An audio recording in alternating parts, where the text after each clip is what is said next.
Hello, मैं Sarika Mishra exam conquers के इस यूट्यूब चैनल में आप लोगों का स्वागत करती हूं। दोस्तों, हिंदी के टेस्ट सीरीज में अनेक शब्दों के लिए एक शब्द सीरीज में पार्ट 11 लेकर आई हूं। तो चलिए देखते हैं प्रश्न संख्या 201 में क्या पूछ रहा है। जिसका किसी भी तरह उल्लंघन नहीं किया जा सके शब्द समूह के लिए उपयुक्त शब्द है। जिसका किसी भी तरह उल्लंघन नहीं किया जा सके। चलिए ऑप्शन देखते हैं। ऑप्शन ए उल्लंघनीय, ऑप्शन बी वायव्य, ऑप्शन सी अनुल्लंघनीय, ऑप्शन डी महाप्राज्य। तो सही उत्तर होगा इसका ऑप्शन सी हो जाएगा, अनुल्लंघनीय। ठीक है, चलिए व्याख्या देखते हैं। व्याख्या में क्या दिया है। जिसका किसी भी तरह उल्लंघन नहीं किया जा सके के लिए एक शब्द होगा अनुल्लंघनीय।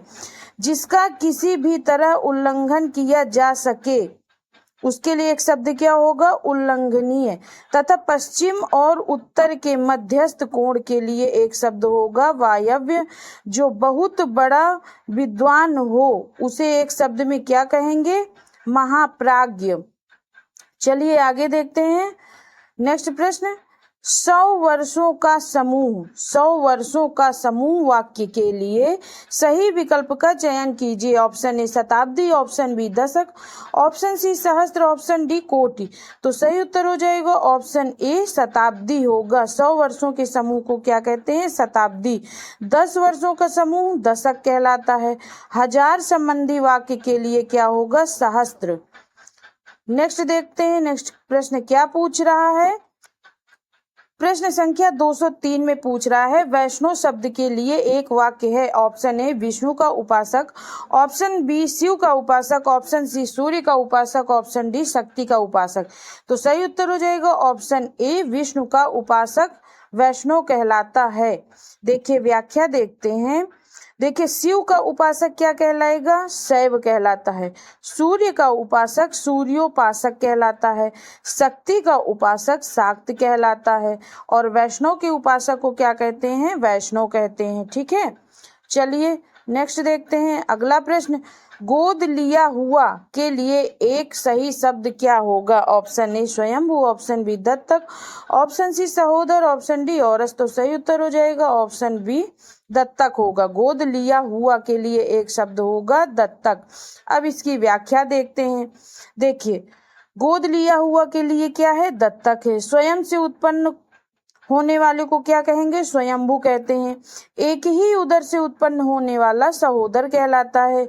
जो विवाहिता स्त्री से उत्पन्न पुत्र है उसको क्या कहते हैं, औरस कहते हैं। जो विवाहिता स्त्री से उत्पन्न पुत्र हो उसे औरस कहते हैं।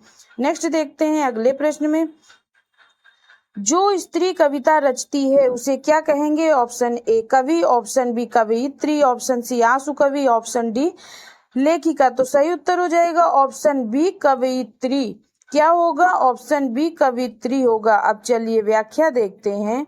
जो स्त्री कविता रचती हो कवित्री कहलाती है। जो पुरुष कविता रचता हो कवि कहलाता है। तथा जो कवि तत्काल कविता कर डालता है उसे क्या कहेंगे, आंसू कवि कहेंगे। जो स्त्री किसी विषय पर लिखती हो लेखिका कहलाती है। चलिए नेक्स्ट देखते हैं अगला प्रश्न। प्रश्न संख्या 206 में क्या पूछ रहा है। किशोरी शब्द के लिए उचित वाक्य है। ऑप्शन ए 1 से 10 वर्ष तक की लड़की, ऑप्शन बी 12 से 16 वर्ष की आयु की लड़की, ऑप्शन सी नई ब्याही वधू, ऑप्शन डी जिस लड़की की शादी नहीं हुई हो। तो सही उत्तर हो जाएगा ऑप्शन बी 12 से 16 वर्ष की आयु की लड़की को किशोरी कहते हैं। ठीक, चलिए व्याख्या देखते हैं। किशोरी अथवा बाला 12 से 16 वर्ष की आयु की लड़की को कहते हैं। नई ब्याही वधू को नववधू कहते हैं अथवा नवोढ़ा भी कहते हैं। ठीक, 1 से 10 वर्ष तक की लड़की को कन्या कहते हैं। जिस लड़की की शादी नहीं हो उसे कुमारी कहते हैं।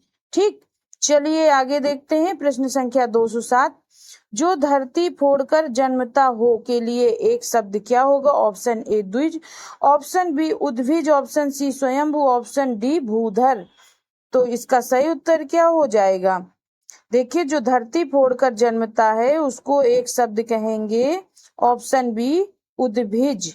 ठीक है, अब चलिए इसकी व्याख्या देखते हैं। व्याख्या में क्या दिया है। जो धरती फोड़कर जन्मता हो उसे उद्भिज कहते हैं। दोबारा जन्म लेने वाले को द्विज कहते हैं। स्वयं उत्पन्न होने वाला के लिए एक शब्द क्या होगा, स्वयंभू होगा। भू अर्थात पृथ्वी को धारण करने वाला भूधर कहलाता है। ठीक, चलिए आगे देखते हैं। प्रश्न संख्या 208 में क्या पूछ रहा है। जो पराये का हित चाहता हो, ऑप्शन ए परोपकारी, ऑप्शन बी महत्वाकांक्षी, ऑप्शन सी उपकारी, ऑप्शन डी सुहृद। तो सही उत्तर क्या हो जाएगा, ऑप्शन ए परोपकारी। जो पराये का हित चाहता है उसे एक शब्द में क्या कहेंगे, परोपकारी कहेंगे। चलिए व्याख्या देखते हैं। जो पराये का हित चाहता हो परोपकारी, जिसकी इच्छाएं बहुत ऊंची हो महत्वाकांक्षी, तथा जो दूसरों का उपकार करने वाला उपकारी कहलाता है। सुंदर हृदय वाला सुहृद कहलाता है। दोस्तों, अगर आप लोगों को मेरी वीडियो पसंद आए तो प्लीज मेरे चैनल एग्जाम कॉन्कर्स को लाइक एंड सब्सक्राइब कर दीजिए, साथ में बेल आइकन का बटन भी दबा दीजिए। चलिए दोस्तों आगे देखते हैं। प्रश्न संख्या 209 में क्या पूछ रहा है। आकाश को चूमने वाला, ऑप्शन ए गगनचुंबी, ऑप्शन बी दूरदर्शी, ऑप्शन सी अनासक्त, ऑप्शन डी अंतरिक्ष। तो सही उत्तर हो जाएगा ऑप्शन ए गगनचुंबी। आकाश को चूमने वाला गगनचुंबी कहलाता है। जो दूर की बात सोचे उसे दूरदर्शी कहते हैं। जो किसी वस्तु या विषय में आसक्त ना हो उसे क्या कहेंगे, अनासक्त। धरती और आकाश के बीच का स्थान अंतरिक्ष कहलाता है। नेक्स्ट देखते हैं। प्रश्न संख्या 210 में क्या पूछ रहा है। जिसने उधार लिया हो, ऑप्शन ए कृतज्ञ, ऑप्शन बी ऋणी, ऑप्शन सी घूसखोर, ऑप्शन डी उऋण। तो सही उत्तर हो जाएगा ऑप्शन बी ऋणी होगा। जिसने उधार लिया हो उसे ऋणी कहते हैं। जो उपकार मानता हो उसे कृतज्ञ कहते हैं। जो घूस लेता है उसे घूसखोर कहते हैं। जिसने ऋण चुका दिया हो उसे उऋण कहते हैं। नेक्स्ट देखते हैं। प्रश्न संख्या 211 में क्या पूछ रहा है। जो बदला ना जा सके के लिए उपयुक्त शब्द है। जो बदला ना जा सके, ऑप्शन ए अपरिवर्तनीय, ऑप्शन बी प्राकृतिक, ऑप्शन सी प्रत्युक्त, ऑप्शन डी आमूल चूल। तो सही उत्तर हो जाएगा ऑप्शन ए अपरिवर्तनीय। क्या होगा, ऑप्शन ए अपरिवर्तनीय। चलिए व्याख्या देखते हैं। जो बदला ना जा सके अपरिवर्तनीय, जो प्रकृति से संबद्ध है उसे प्राकृतिक, उत्तर द्वारा खंडन करके कहा हुआ के लिए एक शब्द क्या होगा, प्रत्युक्त होगा। जड़ से लेकर चोटी तक को आमूल चूल कहते हैं। ठीक, चलिए नेक्स्ट देखते हैं। प्रश्न संख्या 212। नीतिज्ञ शब्द के लिए एक वाक्य है। नीतिज्ञ शब्द के लिए एक वाक्य क्या होगा, ऑप्शन ए नगर में रहने वाला, ऑप्शन बी मनन करने वाला, ऑप्शन सी जिसका चित्त एक विषय में लगा हो, ऑप्शन डी जो नीतिवान हो। तो सही उत्तर हो जाएगा ऑप्शन डी। क्या हो जाएगा, ऑप्शन डी जो नीतिवान हो। चलिए व्याख्या देखते हैं। नीतिज्ञ शब्द के लिए एक वाक्य जो नीतिवान हो अथवा नीति का ज्ञाता हो। नगर में रहने वाला नागरिक, मनन करने योग्य मननीय, जिसका चित्त एक विषय में लगा हो के लिए एकाग्र चित्त शब्द उपयुक्त है। चलिए आगे देखते हैं। प्रश्न संख्या 213। जो भवन गिर गया हो, ऑप्शन ए कारावास, ऑप्शन बी खेत, ऑप्शन सी खंडहर, ऑप्शन डी बंजर। तो सही उत्तर हो जाएगा ऑप्शन सी खंडहर। जो भवन गिर गया हो उसे क्या कहेंगे, खंडहर कहते हैं। जिस स्थान पर कृषि कार्य हो उसे खेत, तथा जिस भूमि में कुछ न पैदा हो उसे क्या कहेंगे, बंजर। बंदियों के रहने का स्थान बंदी गृह अथवा कारावास कहलाता है। ठीक, चलिए आगे देखते हैं। प्रश्न संख्या 214। जो नभ में चलता है, ऑप्शन ए खेचर, ऑप्शन बी खच्चर, ऑप्शन सी नभोत्पन्न, ऑप्शन डी नभचाली। तो सही उत्तर हो जाएगा ऑप्शन ए खेचर। जो वो नभ में चलता है उसे क्या कहेंगे, एक शब्द में खेचर कहते हैं। ठीक, अब देखते हैं इसकी व्याख्या। जो नभ में चलता है के लिए क्या है, खेचर अथवा नभचर, दोनों शब्द हो सकते हैं। खच्चर गधा के एक समरूप पशु होता है। नभ से उत्पन्न होने वाले को नभोत्पन्न कहते हैं। ठीक, चलिए आगे देखते हैं प्रश्न संख्या 215। जल में रहने वाला प्राणी, ऑप्शन ए जलज, ऑप्शन बी जलनिधि, ऑप्शन सी जलचर, ऑप्शन डी जलधर। तो सही उत्तर हो जाएगा ऑप्शन सी जलचर। जल में रहने वाला प्राणी जलचर कहलाता है। ठीक, जल से उत्पन्न होने वाले को जलज कहते हैं, जल को धारण करने वाले को जलधर कहते हैं। ठीक, चलिए आगे देखते हैं प्रश्न संख्या 216 में। जिसमें उत्साह ना हो वाक्य के लिए उपयुक्त शब्द है। ऑप्शन ए निरुत्साह, ऑप्शन बी कूप मंडूक, ऑप्शन सी किंग कर्तव्य विमूढ़, ऑप्शन डी कातर। तो सही उत्तर हो जाएगा ऑप्शन ए निरुत्साह होगा। क्या होगा? ऑप्शन ए निरुत्साह होगा।